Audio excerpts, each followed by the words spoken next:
Qalbu bahasa Arab artinya sesuatu yang berubah. Satu. Arti keduanya, qalbu adalah sesuatu yang elastis. Apa arti elastis? Lentur. Itu maknanya. Berubah-ubah, elastis. Apabila kalbu mengalami suatu kerinduan sekarang, bisa jadi nanti tidak. Gitu. Maka mumpung sedang rindu, sampaikan lafaz-lafaz kerinduan, salawat kepada baginda Rasulullah SAW. Kadang sholat nggak khusyuk, di saat sholat khusyuk, sholat selama-lamanya. Karena mungkin itu tidak terulang lagi seumur hidup.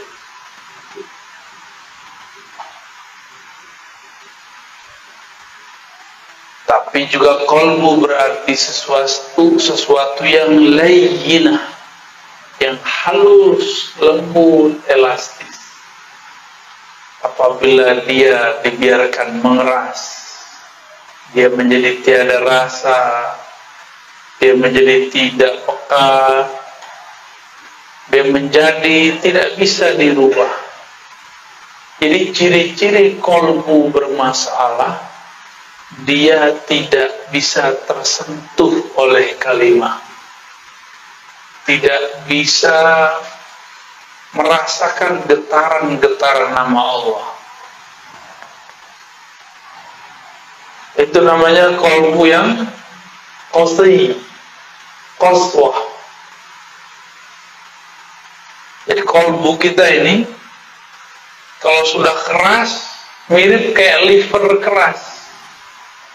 Dia nggak bisa lagi menyaring, tidak bisa lagi menyaring cairan di tubuh kita. Apa yang terjadi? Penyakit batin akan masuk dan menjadi karakter.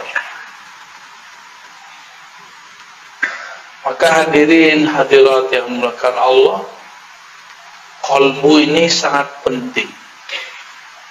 Karena ia penting, Allah membahas tentang qalbu lebih dari 100 kali dalam Al-Quran. Lebih dari berapa? Kalau sholat cuma 55 kali atau 50-an Allah nyebut kata sholat. Ditambah dengan sholawat mungkin tambah. Tapi kata qalbu bisa berlipat-lipat kali lebih banyak daripada sholat. Artinya apa? Kalau kita sholat tanpa qalbu, sholatnya tidak bermakna.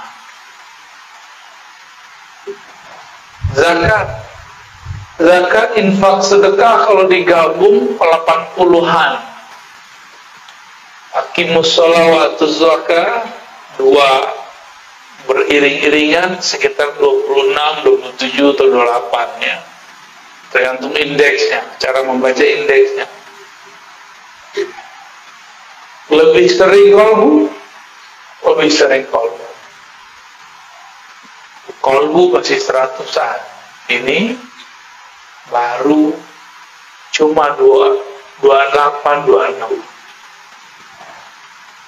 Apalagi haji umroh cuma 2 kali dalam Al-Quran disebutkan. Lalu kenapa kita jadi agen umroh tidak menjadi agen qalbu? Atau umroh dengan qalbu? Belum ada ya. Bicara qalbu bukan bicara suci, sok suci. Justru bicara qalbu membicarakan bahwa kita ini bukan suci. Saya ngomong ini gak suci. Jadi jangan dibayangkan kalau udah ngomong qalbu kita ini jadi orang yang sangat bersih, sangat suci. Enggak. Semakin bicara qalbu, semakin sadar bahwa di qalbu ini ada kotoran. Kalau sudah mulai muncul kesadaran maka kita tidak sempat membicarakan kalbu orang lain. Dari semua ayat itu, ada yang paling dahsyat. Allah mengatakan tentang karakter-karakter yang gampang kita pahami dari sifat-sifat manusia. Pertama, karakter orang yang beriman. Orang beriman itu karakternya satu saja. Idza dzukirallah wajilat qulubuhum. Disebut nama Allah, kalbunya bergetar. Coba sebut nama Allah, Bapak Ibu. Allah gitu. Ada getaran nggak? Hah? Kayaknya enggak ya. Berarti nyebutnya nggak pakai wud. Idza dzukira. Dzukira bahasa Arab itu beda dengan zakara. Dzukira itu artinya disebut. Kalau zakara menyebut. Beda ya? Itu artinya talqin. Talqin zikir itu menjadi penting. Harus ada guru yang menyebut di depan kita. Maka ketika ada yang menyebut itu, nama Allah disebut-sebut di hadapan orang beriman, lalu masuklah kalimah itu dalam kalbunya, dan kalbunya bergetar, wajilat. Kenapa disebut wajilat? Apa arti wajilat? Wajilat artinya bergetar karena takut, bergetar karena segan, bergetar karena merasakan dahsyatnya yang punya nama. Itu wajilat, bukan menjilat ya, beda ya. Wajilat. Al-wajlah yakni al-khawf. Al-wajlah itu rasa takut segan kepada Allah Subhanahu wa ta'ala. Sekolah tinggi-tinggi, umumkah, agamakah, tapi tidak ada sekolah untuk meninggikan nama Allah di kalbu. Oleh karena itu, walaupun kadang sudah doktor, sudah MA, sudah LC, sudah sarjana, sudah diploma, tapi kalau disebut nama Allah, biasa aja. Kenapa? Karena sekolah itu cuma untuk akal, sedangkan kalbu belum disekolahkan. Oleh karena itu, jangan-jangan di luar sana ada sekolah yang bukan sekolah formal, tapi dia bergerak untuk mengajari kalbu. Kurikulumnya tentang kalbu. Jika kalbu itu disebut sesuatu yang bergerak-gerak, sesuatu yang berubah-ubah, maka kalbu ini kadang bergerak normal, namanya kalbu yang sehat. Disebut nama Allah, dia bergetar, geraknya normal.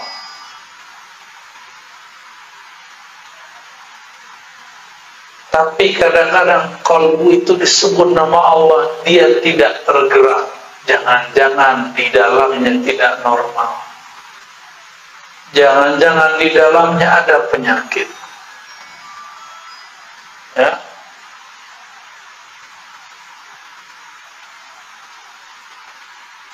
Dimatiin aja Pak. Ya, dimatiin aja. Ya.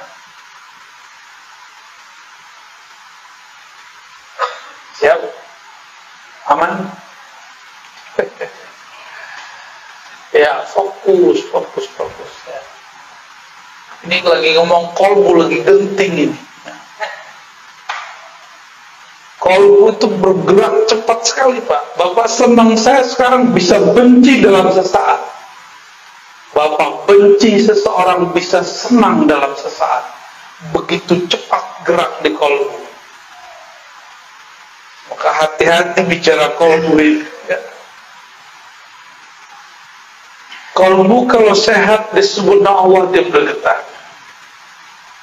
Tapi kalau tidak, dicurigai ada penyakit di dalamnya.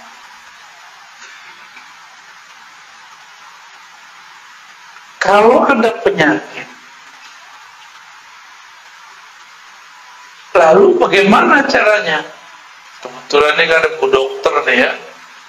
Kalau kita sakit, menurut Bapak ini, secara agama wajib berobat ya? Sakit fisik wajib. Kalau sakit kolbu wajib berobatnya? Lebih wajib. Benar ya? Kalau sakit kolbu wajib nggak berobat? Benar nih. Udah diobatin belum kolbunya? Sholatnya khusyuk nggak? Kalau nggak berarti kolbunya ada masalah. Baca Qur'annya nikmat gak? Jangan-jangan di lisan kolbunya ada masalah. Ada sariawan. Baca la ilaha nikmat gak? Atau cuma mengikuti tradisi? Belum zikir la ilaha illallah, la ilaha illallah, la ilaha illallah. Itu sama kayak burung beo. Gak ada nikmatnya. Di sini makanan khasnya apa, Pak? Yang paling enak? Tempoyak. Durian yang sudah itu tuh. Yang sudah kematangan itu ya. Itu bahasa halusnya. Bahasa kasarnya yang sudah busuk. Tapi kalau diolah jadi enak ya. Oke. Bumbunya apa?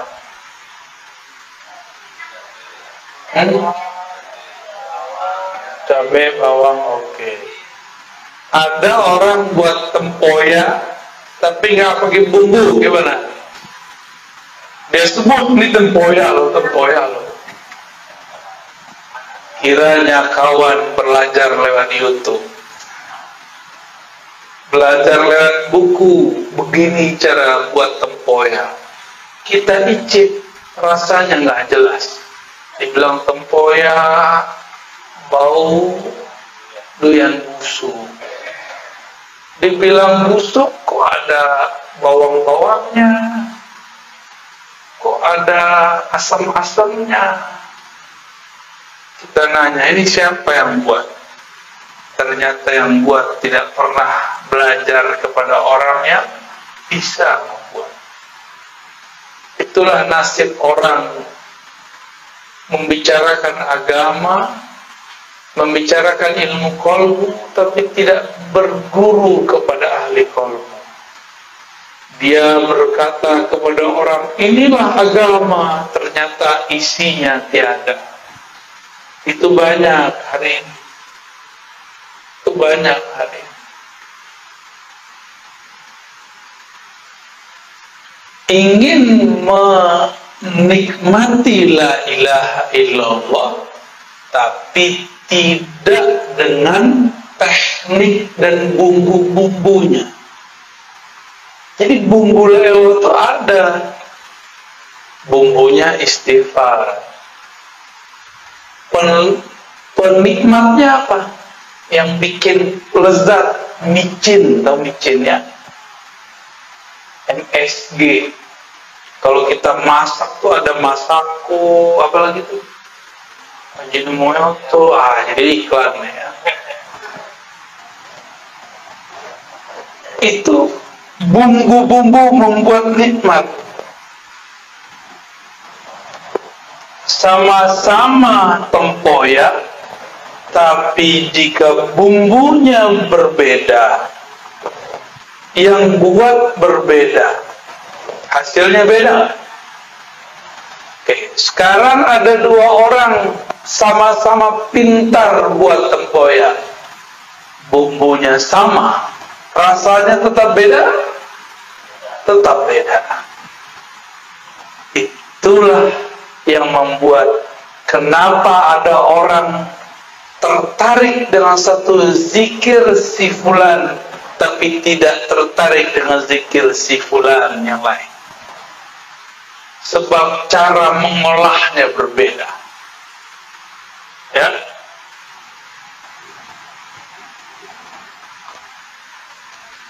Nah, qalbu ini ia secara gerak digerakkan antara jari-jari Allah. Kita tidak tahu makna jari, kita serahkan maknanya kepada Allah. Tapi kalau disebut jari, ini jari Bapak Ibu, gampang dipegang nggak? Bisa dilempar nggak? Bisa. Bisa dibuang. Apabila qalbu ada di antara genggaman-genggaman Allah, maka qalbu ini hanya bisa dikuasai oleh Allah. Jadi kita sendiri tidak bisa menguasai qalbu. Bapak ini bilang, ibu ini bilang, saya hanya senang ini, saya benci si fulan. Ternyata ketemu dia kita tersentuh. Bisa nggak begitu? Sering. Dulu saya nggak suka durian. Tahu-tahu dipaksa sama orang siapa dulu? Orang tua apa kakak saya dulu? Masukin ke mulut. Jadi cip-cip lo enak. Bentuknya nggak enak, tapi pas dicoba enak.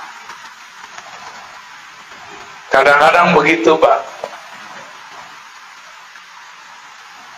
Tempoyaknya sudah enak, beda koki nggak masalah, dibuat oleh ahlinya.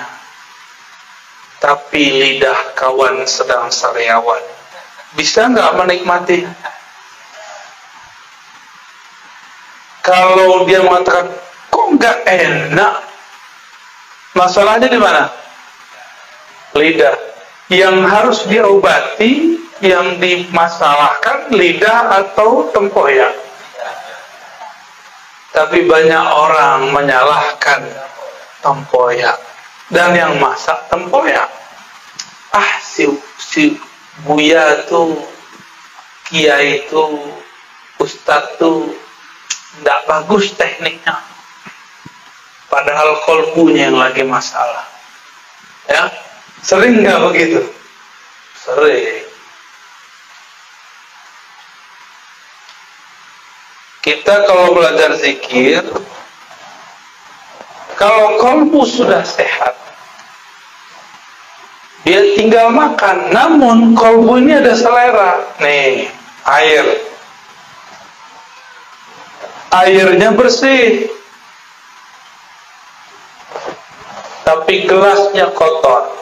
Kita tuang air ke dalam gelas, mau minum nggak? Nah, ini masa teknik nih, teknik mengenali kolbu.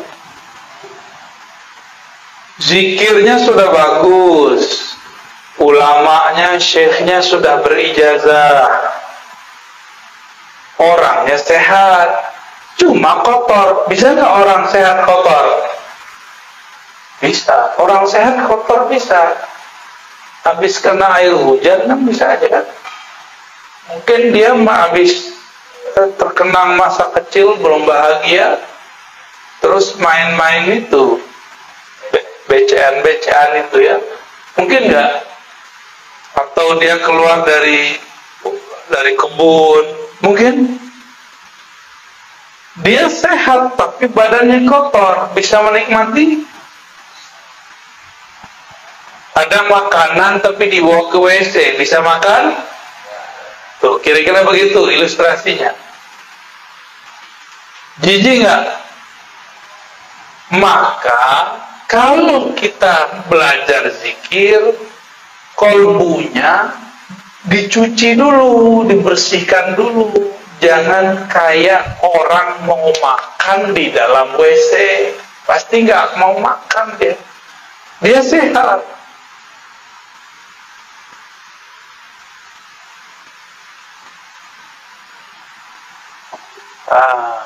Airnya bersih, orangnya udah sehat, kolbunya udah sehat, tempatnya sehat. Yang menghidangkan jorok, gimana?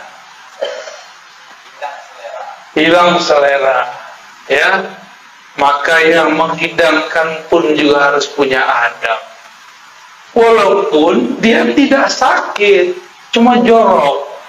Coba kalau dia batuk, lagi loh.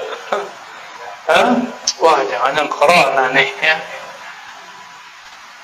Atau cara megangnya, dipegangnya begini, nih, start. Gimana kalau begini? Nah, maka seorang yang mengajar pun dia punya adab. Dia punya adab. Paham ilustrasi begini? Paham analog begini? Berarti kalau ingin memanjakan kolbu, maka yang memanjakan kolbu, yang punya kolbu, dan kolbunya semuanya harus seirama. Jangan diajarkan di WC, jangan diajarkan di tengah keramaian, kecuali orang-orang keramaian itu sudah satu frekuensi. Jadi kalau kita jadi guru, jangan senang dulu orang minta talqin, santai dulu, itu ujian, ya. Jangan senang dulu orang minta ilmu ini, minta ini. Tidak semua permintaan harus diberi. Tidak semua ilmu harus diceritakan. Tidak semua rahasia dapat dibuka. Banyak rahasia-rahasia yang harus disimpan. Namanya rahasia, kalau dibuka masih rahasia nggak? Kalau kita bagi-bagi permata di tepi jalan, dikira apa? Kaca. Betul ya? Dihargai nggak? Habis diambil mungkin dilempar. Sama kalau orang obra talqin zikir, lama-lama dilempar, ditinggal. Itu kejadiannya zaman Nuh. Zaman kalau orang tidak memberikan penghargaan ke dalam kolbunya, itu yang terjadi. Maksud saya sederhana, Bapak Ibu. Kolbu ini spesial.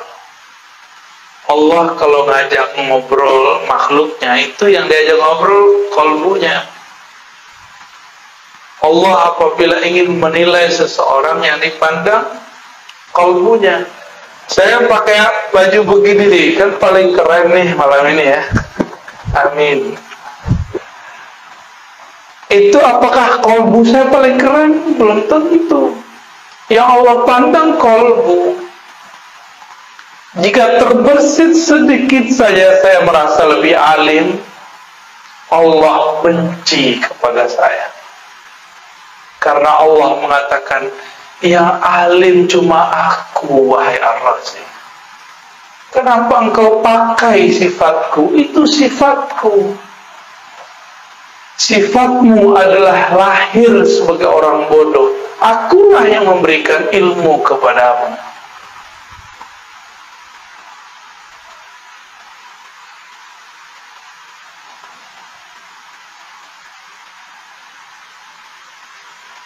Rasa nikmat zikir adanya mirip dengan kita kalau makan. Nah, ini pertanyaan nih Bapak Ibu. Kalau makan tempoyak, enak itu di tempoyak Di lidah, di piring, atau di orang yang nyajiin? Di lidah. Oke, coba makan di WC. Jadi gak enak kan? Hidung naruh. Tempoyaknya enak, tempatnya bersih, orang datang, makan semua. Mau nggak? Langsung berdiri kita, nggak jadi makan. Ya.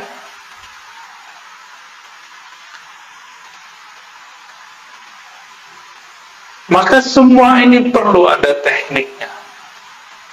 Qalbu di dalam Al-Quran ada qalbu mukmin, ada qalbu yang kedua, qalbu munafik. Saya setiap hari menuduh diri saya munafik, karena di hati lain, di pikiran lain. Cuma sudah terburu jadi dokter, dipanggil Buya, Tuan Guru, akhirnya terpaksa ngajar. Aslinya saya nggak berani ngomong ya. Kalau hitung-hitung diri itu nggak berani ngomong. Cuma ulang kembali, ilmu kan milik Allah, suci milik Allah. Jika Allah maha suci, kita berarti maha ternodai. Maka dengan itulah saya datang kepada Allah dan saya minta izin, ya Rabb, ana abdukal faqir al-muznib. Ya Allah, aku hambamu banyak dosa, alim pun tidak, ya. Makom tinggi pun tidak, tapi orang husnuzan. Maka dengan ketinggianmu ya Allah, dengan kemuliaanmu ya Allah, aku menumpang. Di situ. Berharap Allah menyertakan kita dalam kemuliaannya. Berharap Allah menyertakan kita dalam kealimannya. Berharap Allah menyertakan kita dalam zikir-zikirnya. Itu sebenarnya kenapa wajib istighfar. Jadi secara ilmu fikih istighfar itu sunnah, tapi secara ilmu qalbu istighfar wajib. Kenapa wajib? Saya tadi nanya, bisa nggak Bapak Ibu makan piringnya kotor? Orang gila bisa, ya. Orang gila per piring bagus ya. Tapi kalau orang waras, miskin pun dia, kita hidangkan makanan yang enak, tapi piringnya kotor, tersinggung nggak deh? Tersinggung, kecuali ente majnun, ya. In kunta majnunan, fala ba'sa bih, ya. Qalbu berpenyakit. Apa penyakit qalbu? Penyakit qalbu beda dengan penyakit badan. Qalbu itu penyakitnya dimulai dari penyakit iblis. Yang pertama kali punya penyakit adalah iblis.